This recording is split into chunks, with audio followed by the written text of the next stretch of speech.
You're at the Irish Roots Cafe down by the Riverwalk, episode number 24, and this is the history of the Irish in America. And we've got another wild crowd tonight just wanting to hear the rest of this special Savannah, Georgia live broadcast. And of course, this is just one of 3 broadcast series found at irishroots.com. I'm Mike O'Loughlin, your host.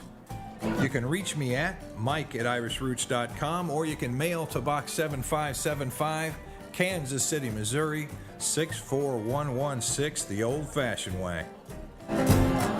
You can consider phoning in with your comments to 816-256-3360. Let us know the history of the Irish in your part of the world. We'll put something together. I'm always eager to record another part of our heritage right here. You know, 100 years from now, people are going to really find this interesting, don't you think? We've gathered together a group of scholars, authors, and everyday Irish to paint us a picture of the Irish in America. Now, among today's topics, we've got an interview with Walt Harper. We're going to talk again about the lost tribes of the Irish down south. And we're going to take a little tour of Kevin Barry's down there on the waterfront. We're out front right now with some live music, and we're going to hear all of the military connections and about how Savannah is really a major port.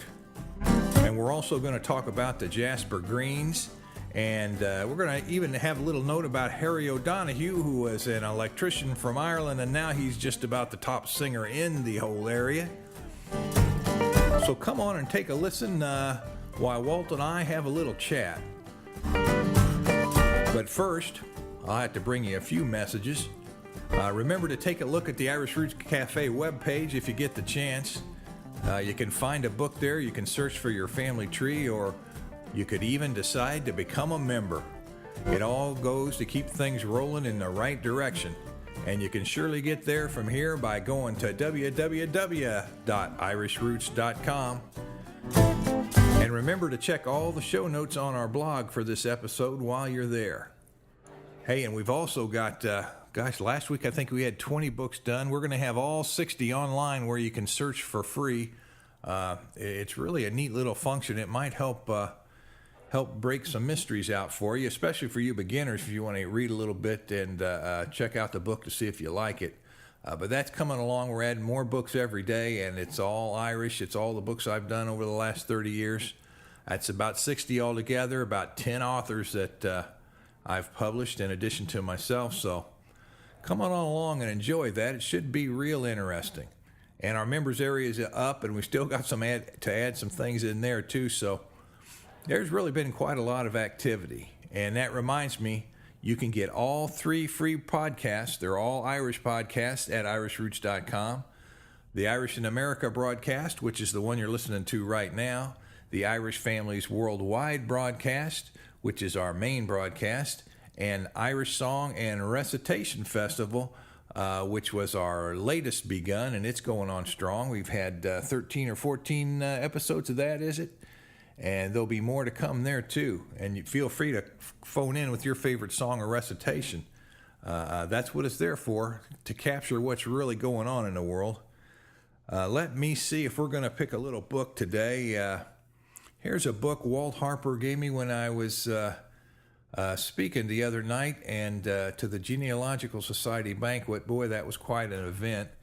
And the name of that book is The Days We've Celebrated, St. Patrick's Day in Savannah by William L. Fogarty. And that was put out in 1980, so if you want to find out about the parade and what's going on, that's a real good place to start, and it'll also give you an introduction to Savannah.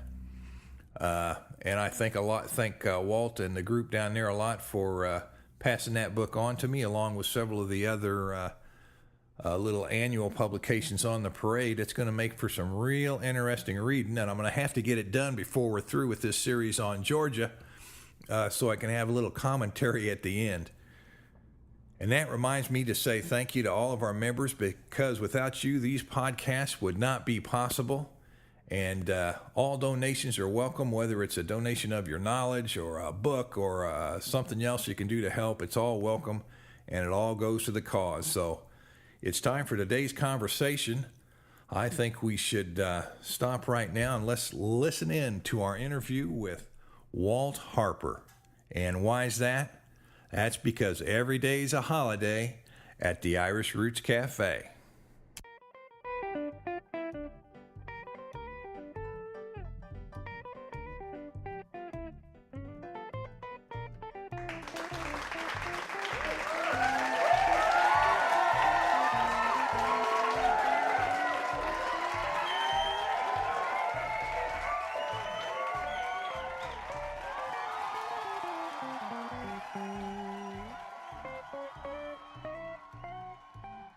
Well, hello, everybody. We're back at the Irish Roots Cafe, and we're doing our special mobile location here. We've been traveling the South, and as you know, or probably know, we're in Savannah, Georgia, and we've had a lot of fine reception here. Walt Harper's with me today, and he took me down to a special little place here. It's Kevin Barry's is the name of it. It's on is this a waterfront or riverfront? What do you call this river walk here? Mike, this is the Riverwalk down on River Street. Okay. It spans about a mile and a half of the Savannah River, and we've got docks, and we've got the Georgia Ports Authority up a little bit further west of here. Now there's a big tanker going by with some Chinese writing. It looks like on the side. Is this a big port for the U.S.? Yes, it is. This is I want to say it's the second largest port on the East Coast. We go back and forth between us and Charleston, South Carolina. So the New York harbor is the busiest, and the Charleston and Savannah go back and forth, kind of battle it back and forth. Okay. Well, we're here today. We're focusing on the history of the Irish in Savannah in the old times and in today, too, and just sort of trying to put a picture together. Our first part of our series focused on Missouri. We were talking a lot about Kansas City, and, of course, Kansas City didn't even exist when Georgia was in the thick of it, so we're covering a whole different part of history, an additional era, so it's real interesting for me. And we're up here, as I said, on the second floor of Kevin Barry's, and there's a lot of really interesting photographs. Can you tell us a story about that, and are there any Irish connections to that? Well, the owner, his name is Vic Power. He's he just loves the military to death, and the guys from the local station here, Hunter Army Airfield, and down at Fort Stewart, they all come down here to Kevin Barry's because he treats them just so nicely. And we have basically a history. If you look around on the walls, it goes from about World War II all the way through Korea, Vietnam, and Operation Enduring Freedom, and the Twin Towers that fell also on September 11th.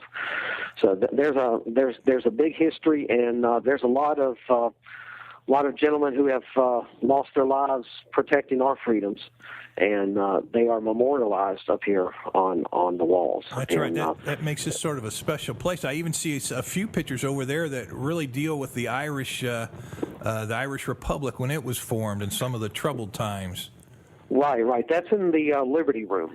That's right around the corner here. That's kind of focuses mostly on the Irish and their struggle with independence.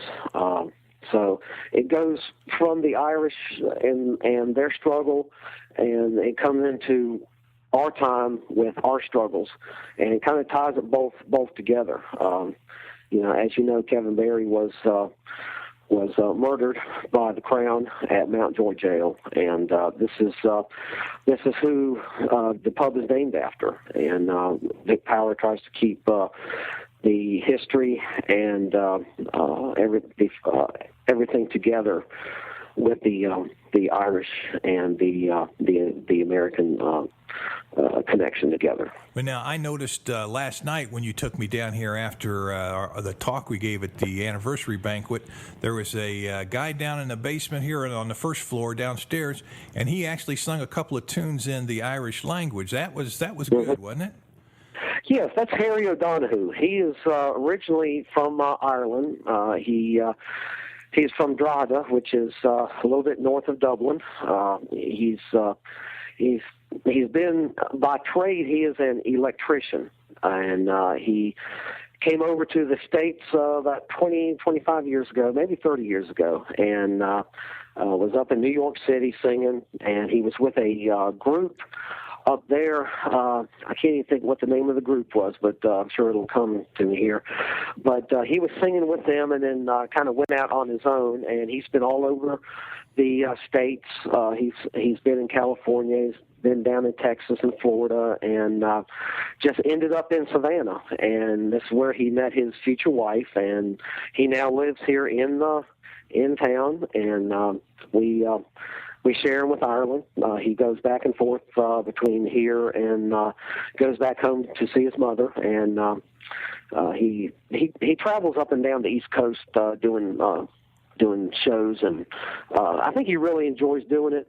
And he's very talented and knows just about any song that you could ever ask him to play. Well, it was interesting because Savannah must be along some kind of route here, because a young fellow got up and started playing with them last night out of nowhere.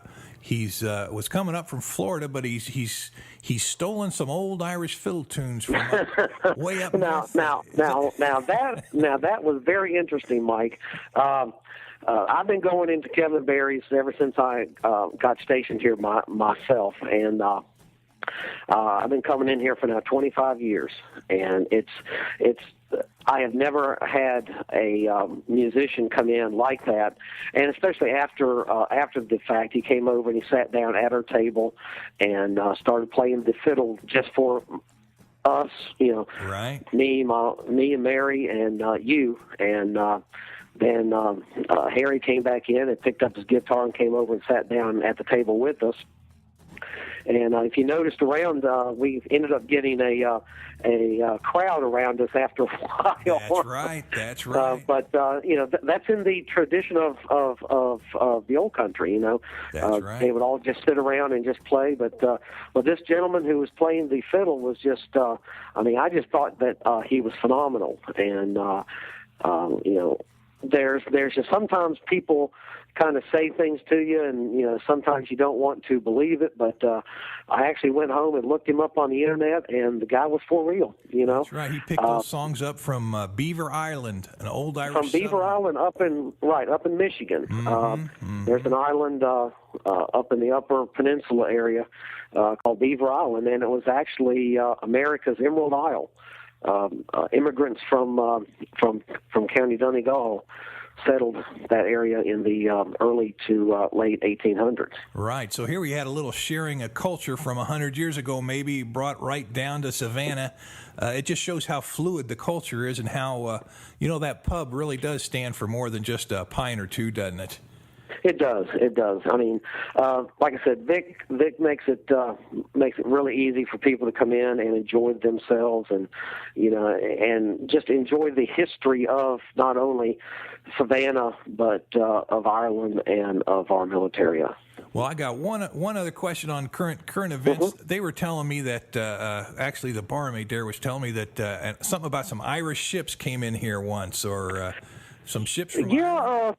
Right, back in, I think it was 2003, the Ellie Roisin, which is one of the ships of the Irish Navy, came in port for St. Patrick's Day. And I just happened to be in charge of the Sergeant William Jasper ceremony that year. And the Irish Air Corps was also here. Their pipe band was here. And I was down at Kevin Barry's, and I had another thing that I wanted to speak with them about, but they were all talking about meeting down at Kevin Barry's the following morning, and because the Irish ship was supposed to be coming into port. So I went to bed kind of early that night because I knew I had a long day the next day, and that morning, the following morning, the Irish Air Corps pipes and drums were out on the plaza in front of Kevin Barry's, and the Irish ship, the Ellie Roisin, was coming up the Savannah River, and it had been flagged with an American flag, also had the Irish flag on it. Right. And if you saw the City Hall, it had an American flag on it, and every ship that comes into port, every Navy ship that comes into port always salutes that flag as they go by. So they saluted that flag. They had all hands on deck. And as they were coming up a little bit closer, the pipes and drums started to play the Irish national anthem, which is a soldier song. Right. And we heard that last week, a couple weeks ago.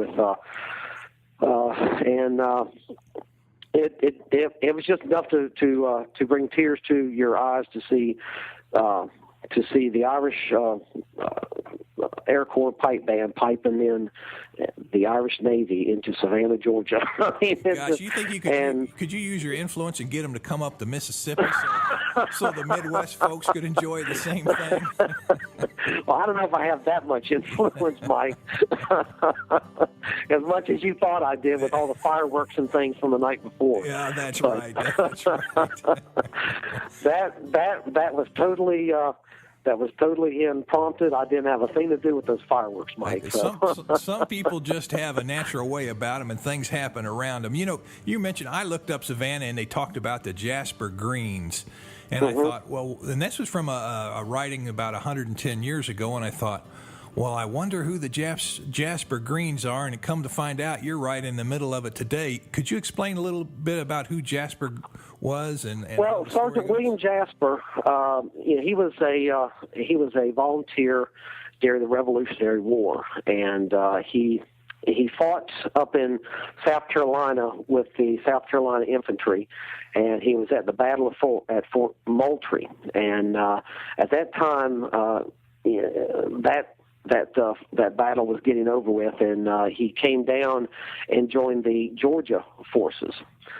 And on October the 9th, 1779, while he was rescuing the colors of his unit, he was mortally wounded. And we have a monument here that depicts Sergeant Jasper with a sword in one hand and his regimental colors in the other.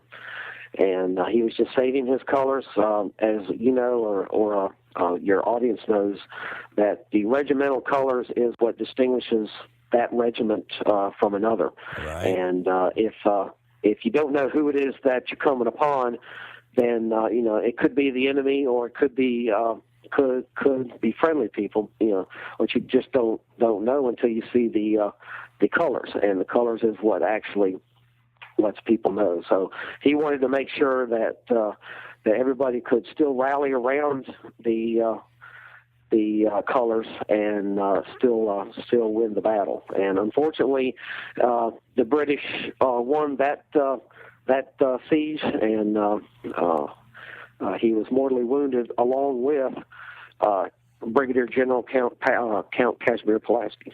Well, now, and the Jasper Greens are named in his honor. There's a unit that's lasted through history that was named in his honor, all through the Civil War, the Mexican War, World War II, and even today, the 48th Brigade is also remnants of the Irish Jasper Greens, the Georgia National Guard. Right. So. And now, did you talk about that ceremony that you hold? Yes, the ceremony. We like to, here in Savannah, we like to honor our military, and they are a big part of the community. We've got Hunter Army Airfield. We've got Fort Stewart, which is the largest military base east of the Mississippi. We've also got the Marine Corps Recruit Depot, Parris Island, across the river. We've got the Air Force here with the Air National Guard, and we got a submarine station just south of here down at St. Mary's. So we are surrounded by the military, and they just bring so much into the area that we want to honor them. And on the eve of St. Patrick's Day, we hold a ceremony at the at Madison Square, which is where the Sergeant Jasper Monument is. And we usually have the military band that is here, which is usually the 3rd Infantry Division Band. And we usually have a pipe band, and if we get one from Ireland, they are always welcome at the ceremony. And then we have the flags and the flags and county flags of Ireland, and of course we have the Grand Marshal and his entourage in there. But we also have other military groups that are participating in the parade part of that ceremony. And we honor everybody, not just the Army or the Navy. We honor all of these services. And one of these services, yeah. That's the day. That's the day before St. Patrick's Day, and you have another parade. Correct. Well, it's not really a parade. Sort of a march. Right. It's a march. It's about a half a mile to a mile march, starting up at City Hall and coming down through the squares to and ending at Madison Square. And it's usually takes about 15 minutes for the units to get down there. And then, of course, up on the stage we have we have a bunch of dignitaries, and we usually have a contingency from Ireland there. And we have had Dermot Ahern and several others from Ireland representing the Irish government. Now, do they stick around for the parade? And can you tell us a little bit about how that parade shaped up? How in the world, I look and I think, well, yeah, New York, Chicago, Boston, they're going to have big parades. Kansas City has a decent one. And Savannah, how does Savannah's, the politics and just how did it come about to be such a big parade?